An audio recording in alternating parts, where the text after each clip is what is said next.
In today's episode, I'll talk about two interesting stories. In the first story of the day, I'll talk about a bit in detail about Donald Trump's reciprocal tariffs and what they mean for India and the rest of the world.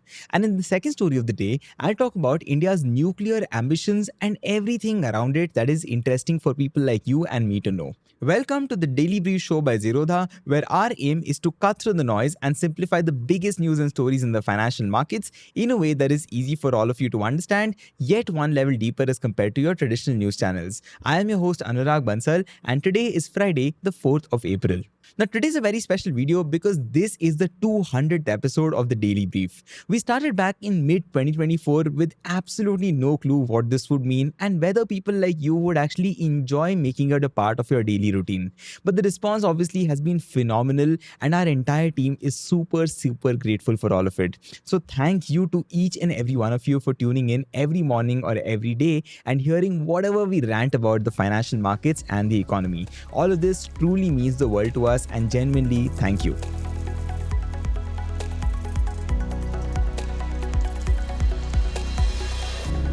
So on that note, let's begin with the first story of the day and talk about Donald Trump's reciprocal tariffs that have been a big topic in news over the last couple of days. See, Donald Trump recently announced a sudden set of tariffs that could dramatically change how the entire world trades. Now, a tariff, like of course you may know by now, is like a tax on things that enter a country from abroad, and in this case, this means things that enter the US from other countries.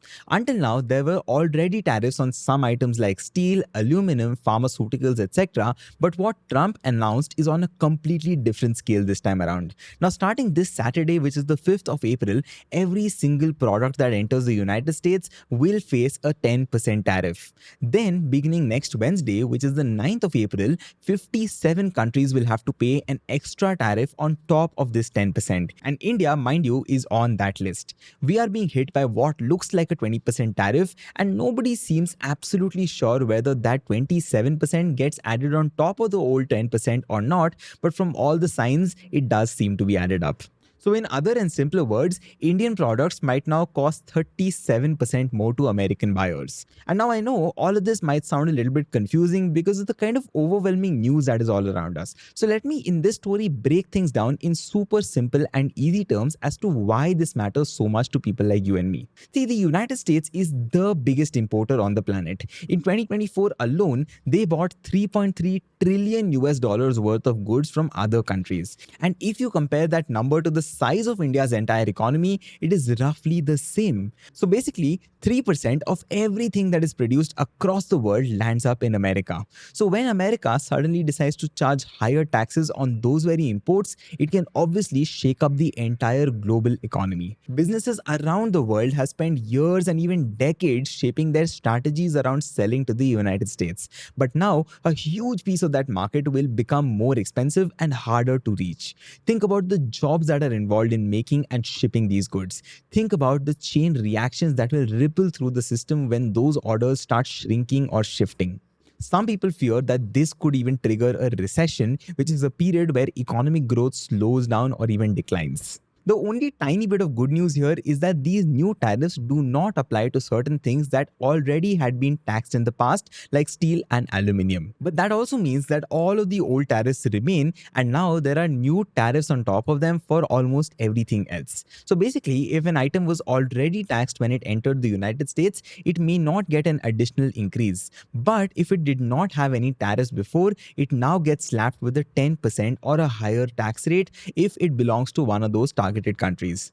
Now, some countries like China or Vietnam have to face different rates as well. For example, Chinese goods will become 44% more expensive and Vietnamese goods 56% more expensive. India, of course, like I mentioned, ends up paying 27% on top of the base 10% from the best that anyone can tell right now. So that's about 37% higher in total. Now, all of this has left people with only and only questions. Why 27% for India, for example?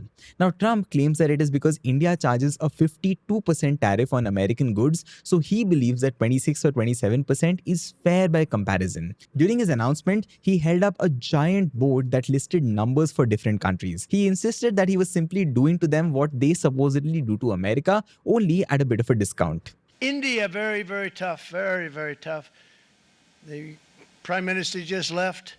And he's a great friend of mine, but I said, you're a friend of mine, but you're not treating us right. They charge us 52%. You have to understand, we charge them almost nothing for years and years and decades. Now, the White House's website says 27% for India, which might mean that even they are not sure whether it's 26 or 27%. And that's pretty crazy, to be honest. But the thing is, the biggest issue is that India does not actually charge 52% at all. The United States government itself, through an office called the USTR, or the United States Trade Representative, put out a 400-page report that says India's effective tariff is just 17%.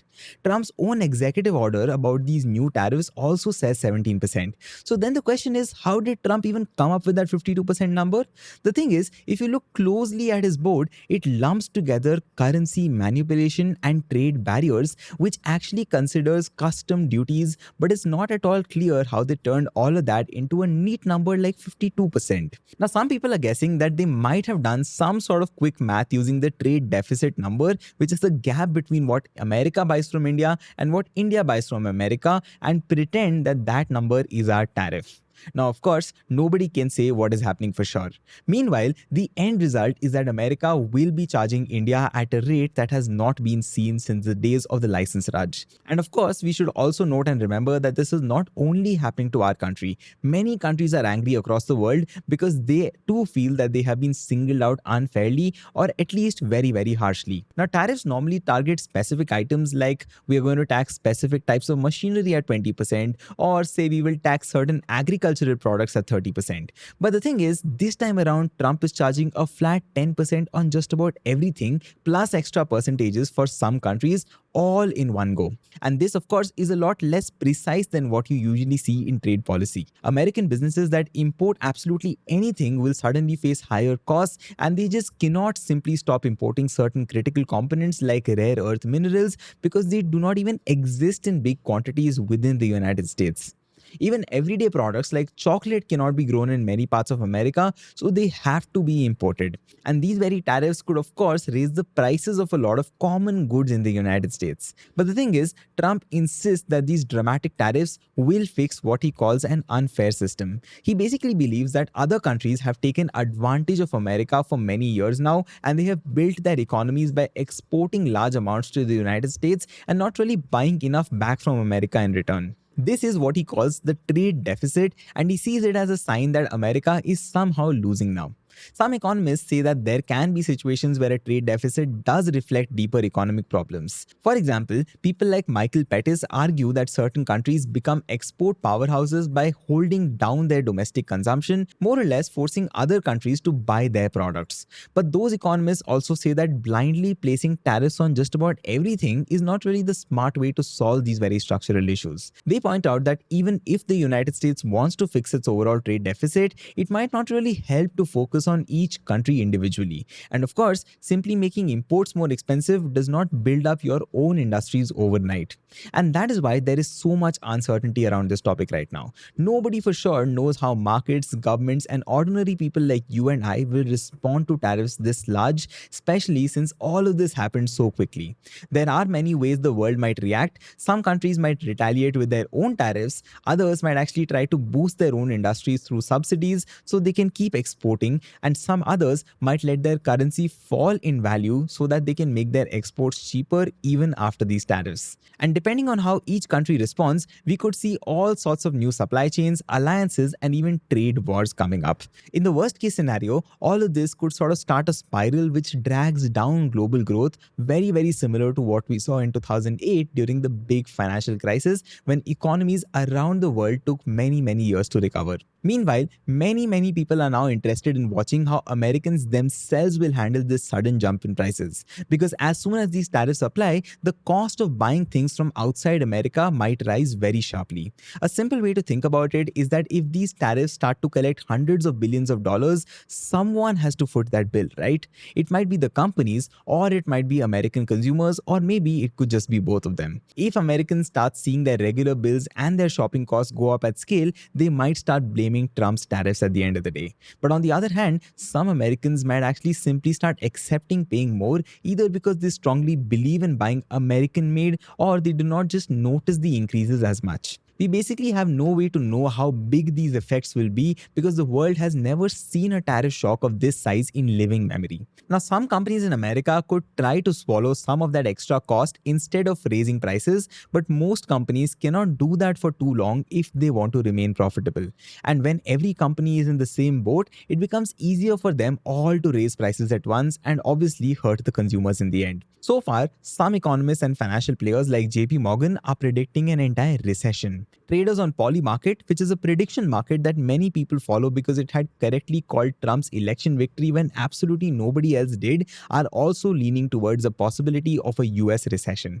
But none of this, of course, is certain. Predicting these ripple effects is extremely difficult because so many things are connected to each other. Maybe some exporters around the world will end up finding new customers outside America. Maybe there will be deals and trade pacts signed in a hurry among other large nations. Or maybe we will see a sudden slowdown in global growth that affects everything from the job market to the stock markets as well. So putting it in very simple terms, we are currently in uncharted territory right now. And all of this circles back to a simple truth, which is that this is a massive gamble. A big question is whether the American people will keep supporting these tariffs if they feel too much pain from higher prices, job losses in sectors that rely on global supply chains, or financial markets wobbling quite a bit.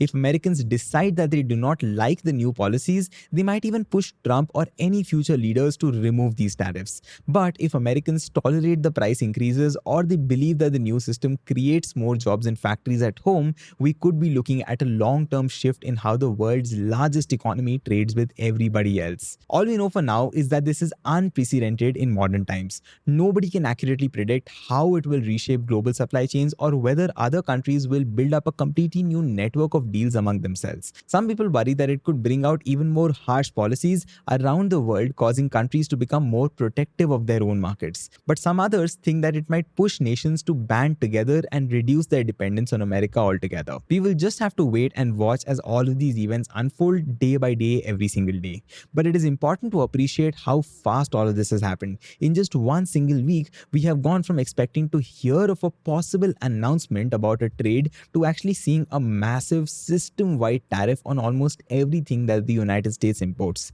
And that is why many economists talk about taking things one day at a time right now. If you look at the data, you can see that for decades, tariff rates in the United States were going down or staying at moderate levels. But this new move spikes that line upwards in a way that sort of breaks all of these charts. Some people are actually seeing this as sending the world back to the 1800s when tariffs were common and global trades were more restricted. But until we clearly see how businesses, governments, investors, and everyday consumers react, there is no simple answer to how things will actually turn out. We just know that whatever Trump has done is like a major rupture in world trade order, and there are hundreds of unknowns that could play out as a result of this. These tariffs might send prices up in America, they might reduce opportunities for exporters everywhere, and they might change how the world's biggest economies cooperate or compete with each other. This could sort of become one of those historical turning points that people look back on and say that was the moment everything changed. On that note, let's move on to the second story of the day.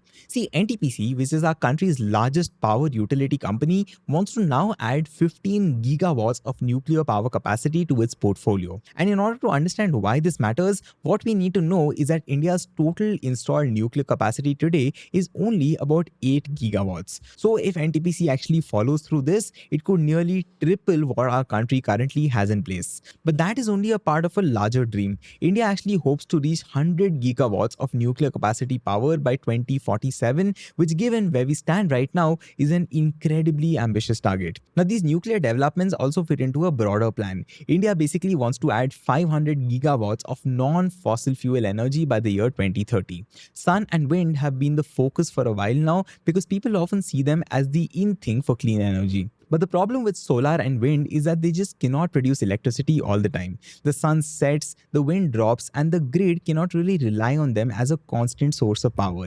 And that is exactly where nuclear energy enters the conversation. As Bill Gates had once pointed out, if it is done right, nuclear can supply carbon-free power day and night, season after season, almost anywhere and everywhere on Earth. And on top of that, nuclear fuel is remarkably energy dense. It has been said that 1 ton of natural uranium can generate generate as much electricity as 16,000 tons of coal, and it also requires much lesser land than solar or wind if you want to produce the same amount of power. Now, none of this is to say that solar and wind are not important, but this also does mean that nuclear deserves a seat at the table for sure. Several countries like France, Slovakia, and Ukraine have already got over half of their electricity from nuclear energy, while India is stuck at around 3%. Now, India has its own unique challenges and a complicated history with nuclear technology, which is sort of a part of why our numbers are so low. But in order to really understand these complications, we need to look back at how India's nuclear story has unfolded over time. In 1974, India conducted its first nuclear test called Smiling Buddha, and this was using materials that were originally shared with the country for peaceful use. Now, this did not go down well with the international community, and it led to the creation of Nuclear Suppliers Group, which is an effort by several countries to ensure that nuclear technology transferred for peaceful purposes would never be directed towards making weapons. And India was sort of cut off from global nuclear trade because of this. India was also pressured into signing the Nuclear Non-Proliferation Treaty, but that would have forced India to give up our nuclear weapons at a time when we felt threatened by neighbors like China and Pakistan. And of course, because of that, India refused. Then in 1998, India conducted a second round of nuclear tests in Pokhran, which triggered more global isolation and made foreign countries even less willing to supply uranium or nuclear reactor technology to our country. And because our country was largely left on its own, we try to rely on our domestic uranium sources. But the quality of uranium that is found in India is not the best really, nor is it abundant. For your reference, nuclear reactors need a steady supply of good uranium fuel in order to run at their full potential, but India's reactors often had to work with shortages. Their average plant load factor hovered around 40%, which means that they were running at less than half of their usual capacity. And this was, of course, a real constraint that our country could not easily overcome. But things changed in 2008 when India and the US signed an agreement which is commonly referred to as the 123 deal. Now, this allowed India to import uranium and certain civilian nuclear technologies, even though India had still not signed the Non-Proliferation Treaty. And thanks to this deal, India began importing uranium from places like Kazakhstan, Russia, and Canada, and it helped the reactors jump to a plant load factor of around 90%, nearly eliminating the old fuel shortage problem. But the thing is, now while our country had enough fuel, the momentum for building new nuclear plants and collaborating deeply with foreign partners stalled once again around 2010. And it stalled because of something called the Civil Liability for Nuclear Damage Act. Now, under this very law, suppliers of nuclear equipment could be held liable for any accidents, not just the operator of the plant. Now, internationally speaking, suppliers usually hand over the equipment and do not really carry any ongoing liability in case something does go wrong a few years later. So when India introduced this clause, foreign companies like Westinghouse and General Electric became very reluctant to set up nuclear power plants in our country. They didn't want to risk the possibility of a major lawsuit if in case there was an accident in the future. And this effectively froze the ambitions that were laid out by the 123 deal. India could buy uranium and keep existing plants running well, but we could not really easily bring in foreign experts or even equipment manufacturers to build the new reactors that our country was hoping for. But the thing is, after years of stalling, the year 2025 has begun to look like a bit of a turning point for nuclear energy in India. The government, through its union budget, has indicated that it is finally willing to revisit the liability question. There is a talk of amending the atomic energy laws to calm the fears of foreign suppliers. Committees are looking at how to adjust the Civil Liability for Nuclear Damage Act so that companies do not feel that they could be sued at any moment for something that might happen years after a plant is handed over. And while the details and timelines are not really set in stone yet, the government statements show a clear intent to fix a law that has blocked India's nuclear growth for more than a decade now. And in addition to addressing liability, the government has announced a substantial investment of 20,000 crore rupees in nuclear energy. Now, a part of that money is earmarked for advancing small modular reactors, or what are called SMRs. Now, these reactors are smaller than traditional nuclear reactors, often under 300 megawatts in capacity, and they are modular, which means that they are built in factories and can be transported to a site. This design makes them cheaper, faster, and more straightforward to install.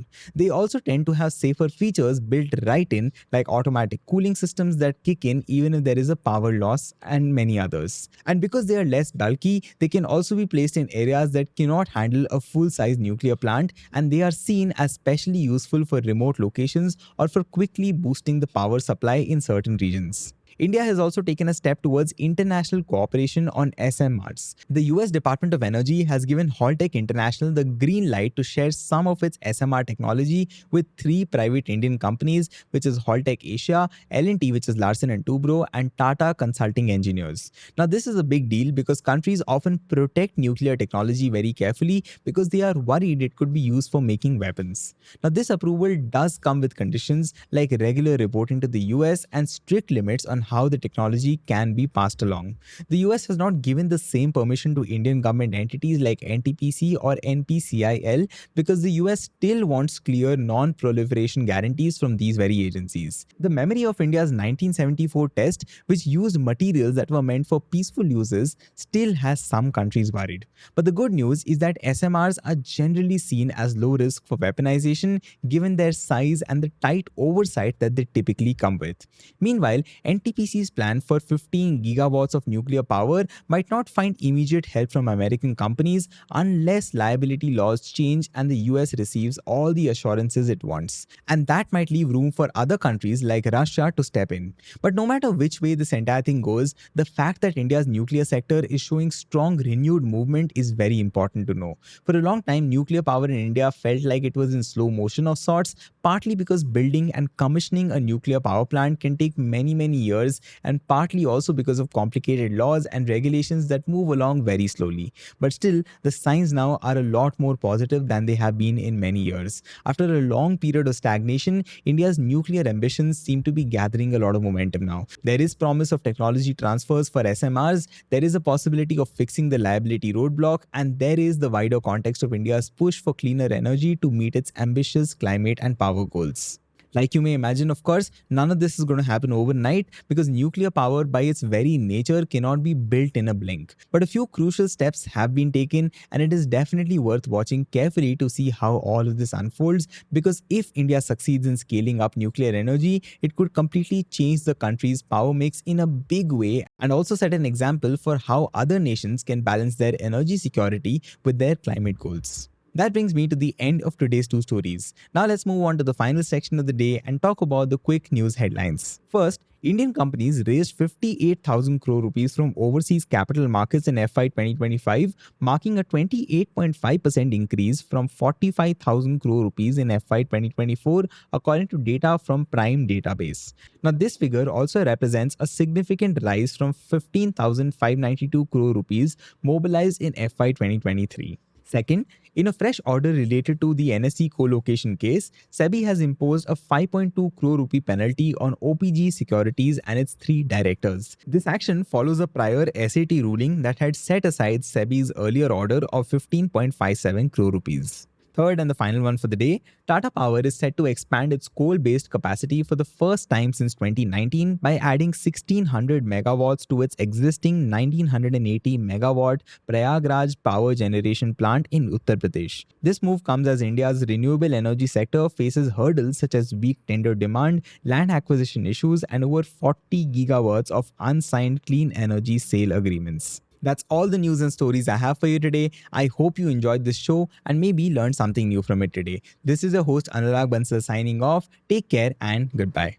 Disclaimer: this content is for informational purposes only. None of the stocks, brands, or products mentioned are recommendations or endorsements.